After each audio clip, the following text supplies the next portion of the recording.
They do. It's very difficult, but it's very pretty on there. Wow. Thank you, Mr. Riddick. Thank you. I was born in 1836. Actually, on October the 29th, 1836. So coming up in a couple of weeks, I'll be 170 years old. You look pretty good. Look pretty good for 170 years old. I feel good.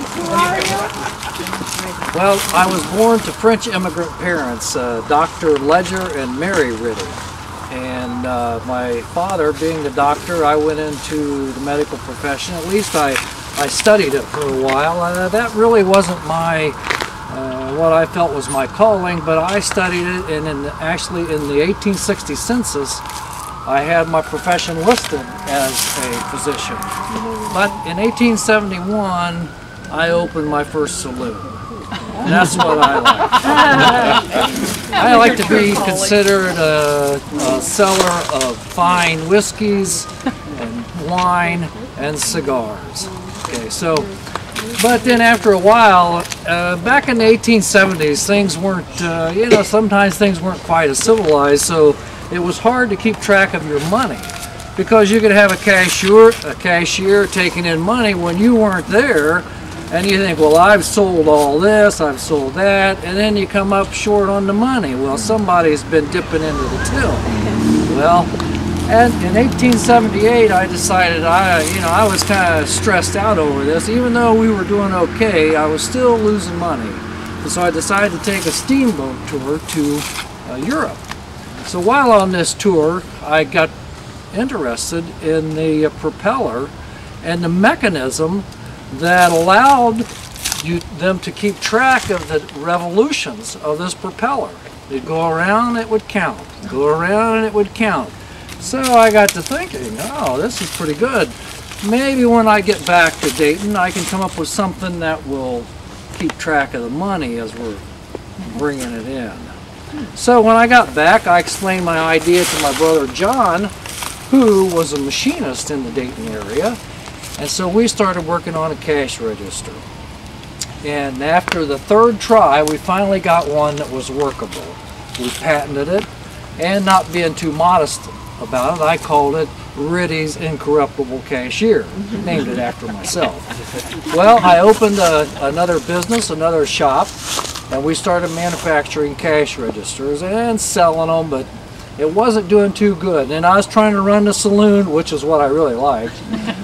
I ran the saloon, we were running the cash register business, and it just was too much for me. So I decided to sell the cash register business. It wasn't doing that great anyhow, because this was a pretty new thing, and there was a lot of resistance to having a cash register or somebody watching the employees, see, because this was keeping track of them.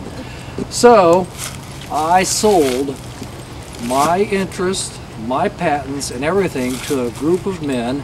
John H. Patterson was one of those men. And in 1884, John H. Patterson ended up becoming having controlling interest in this cash register. And at that time, it was called the National Manufacturing Company. Well, after he took over as in the controlling interest of it, he changed the name to the National Cash Register Company, which we know today as NCR. He was really the driving force behind the growth and everything of the cash register. And even though I invented it, I was very proud to be able to call John H. Patterson my friend through the years, because I went to many functions with him. But after that, I had another saloon then in 1881. It's called the Pony House. Well, the Pony House was around for a long time, and it did well. It did well. And in fact, it did so well, I decided to have this beautiful mahogany bar built. And I bought 5,400 pounds of Honduran mahogany and had this bar built. And it was built by Smith Barney Group. They used to make railroad cars, and you can see some of those at Carillon Park. And so I had this bar built. Well, when they finally closed down the Pony House and everything, fortunately some people decided to save this bar. and it is now, if you want to see it, it is now still at Jay's Seafood Restaurant. So it was, it's quite a beautiful piece of wood.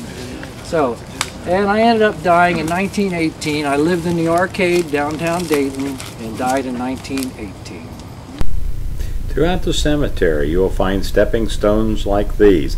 They are put there so that people can step down out of their carriage.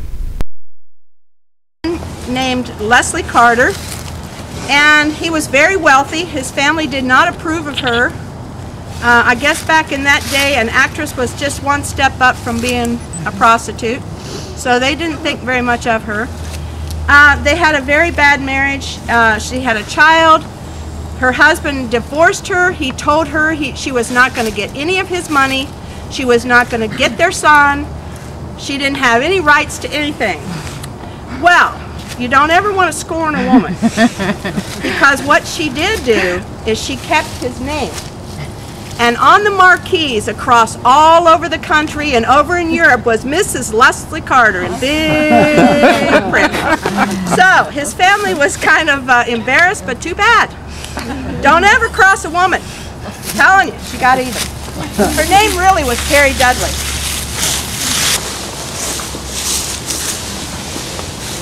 So Guten Tag, or Wie gehen Sie? It might be what you would hear me say when I was around and first immigrated to the Americas. I'm from Heidelberg, Germany. My name is David Ziegler. I ended up being a major in the 1st Continental Army when I was trained as a Hessian officer. Also spent time in the Russian Army before immigrating to the Americas. That was in around 1775. Moved to Carlisle, Pennsylvania.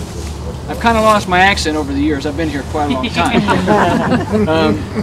That was around 1775. And since I enjoyed the military, I joined up with William Thompson's Rifle Battalion of Pennsylvania. So then, 1776, you all know what happened. We were reorganized into the 1st Continental Army, where I became a 1st Lieutenant of the Pennsylvania Infantry. About August of that same year, I was wounded. Then I was, actually after that, became an aide to General George Washington. And I was promoted to captain of the Pennsylvania Infantry. After that, retired from in 1783, after the Revolutionary War, I retired from the Continental Army, but then I re-enlisted into the regular Army. Then I was sent by General Washington to the Cincinnati area. We were in the Ohio territories to protect the surveyors of that time. And I initiated many treaties with the Indians of the area. I was, that was where I met my wife, Lucy Sheffield. That was in 1889. 1990, I was promoted to major. And we were, I spent most of my time in Cincinnati, became a businessman there after I retired from the Army as a major. Then, let me make sure I've got my facts right. You came here. I came here, it was 1802. I was actually, became the first mayor of Cincinnati. Large German community down there. Over the Rhine is one of the areas I named down there. There's a park down there, my name is Ziegler, where we basically lived down there and in that area until around 1818 is when I died. But during that time, as a major protecting the surveyors, I came to know a young man that was a surveyor, and his name was, is it this one or the next one over? I think it's the next one over. It's both Both of them? Daniel Cooper. Oh.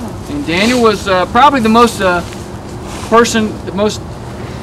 of the people that is the main reason why Dayton is here. He was sent as a surveyor under the for a congressman from New Jersey. His name was Jonathan Dayton, and he was to oversee his part of a land purchase with which he was in with several people at the time. One of them named Sims, and so they purchased 40,000, I think it was 60,000 acres at 83 cents an acre in this area. And at that time, that was a pretty good deal. It was called the Dayton Purchase. And so